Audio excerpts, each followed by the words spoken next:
So, in case y'all don't know who this woman is, and I highly doubt that you would, this woman's name is Marjorie Klapper. She was one of the 50 people I talked about in the college admission scandal back in March. Now, when her name came up, they didn't really go into complete detail of what her crime was. Granted, it was a crime. But what she did literally lets me know one thing. Palm color needs us way more than we need them. Wait till you hear what she did, but for many of us, it won't be so surprising. So this woman was just sentenced to 3 weeks in jail. That's just one more week than Felicity Huffman got for the role she played in the college admission scandal. Now, what she did was more than just monetary. Hers was just a complete and straight up lie of, I guess you can say, a social construct.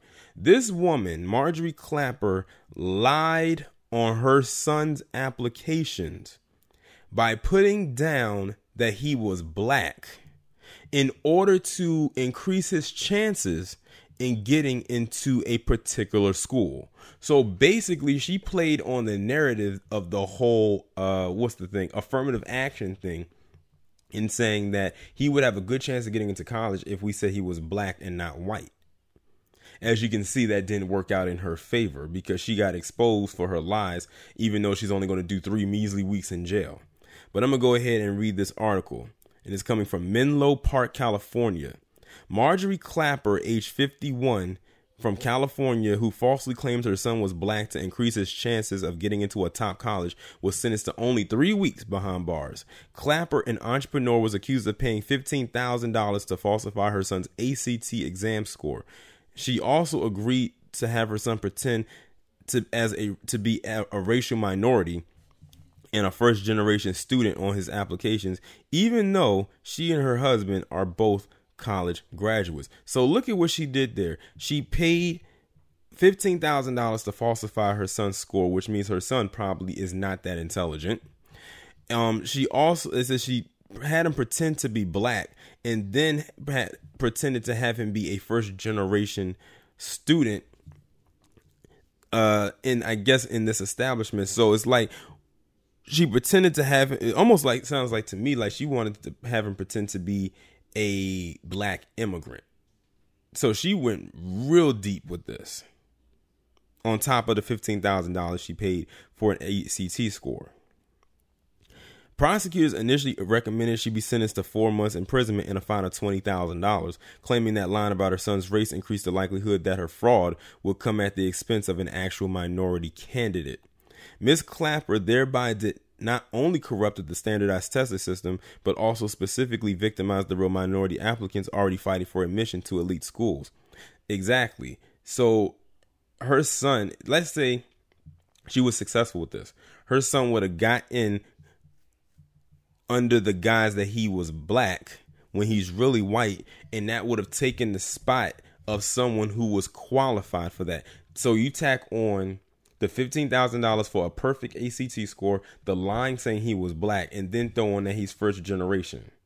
That's a recipe for anybody to get in. They would colleges like that, especially PWIs who need that quota, they would gladly accept someone like that over someone who's just palm colored. See, and that also is letting you know this. And this is something that I talked about when it came to, I believe it was Harvard University, that it's a lot of quote unquote minorities or non-white people getting admitted into these colleges nowadays. And these palm colored parents are getting scared of that. And see, she probably felt that the only way he was going to get in was by to do that, because apparently it doesn't say what school she went to. But I'm just going to say that her and her husband went to the same school. So they're trying to play on that legacy thing. Oh, we went here, so we want our son to go here too because we went here. And we need to up his chances of that happening. This is also showing you how palm color has to do underhanded things to get what they have. Because many of them are dumb as a box of rocks. Merit. What is that? Morality doesn't exist. However, Klapper's attorney claimed that she was not aware of the scheme and it was college prep advisor William Rixinger who fabricated it. They said she only agreed because she wanted her son, who had learning disabilities, to feel like a regular student. Okay, I need to see this son's disabilities. I need to be specified on exactly what disabilities he has. That's just like when palm colors say, oh, this person shot up the school. They have mental illness. Exactly what mental illnesses does this person have? Because mental illness is very vague. There are a lot of mental illnesses. So all she had to say was that, and he took away 4 months and brought it down to 3 weeks. It says her motives were maternal, but her execution was misguided and illegal, her lawyers wrote.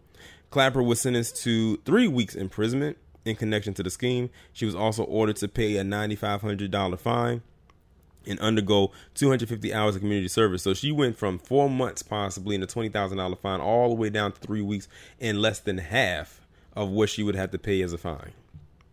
Sounds about white. Klapper is the 9th parent to be sentenced in the Operation Varsity Blues case, which also involved actresses Felicity Huffman and Lori Loughlin. Now, I didn't know they actually called it Operation Varsity Blues, unless I did know and I forgot that's what they called it.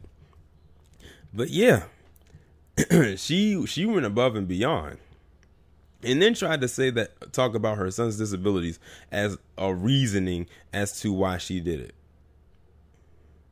This goes back to my point that I just said at the beginning. They need us more than we need them. They will claim that they hate us with a passion, but look at what this woman just did. Tried to pass off her son as black so he would have a better chance of getting into the school because he fits the quote-unquote minority standard.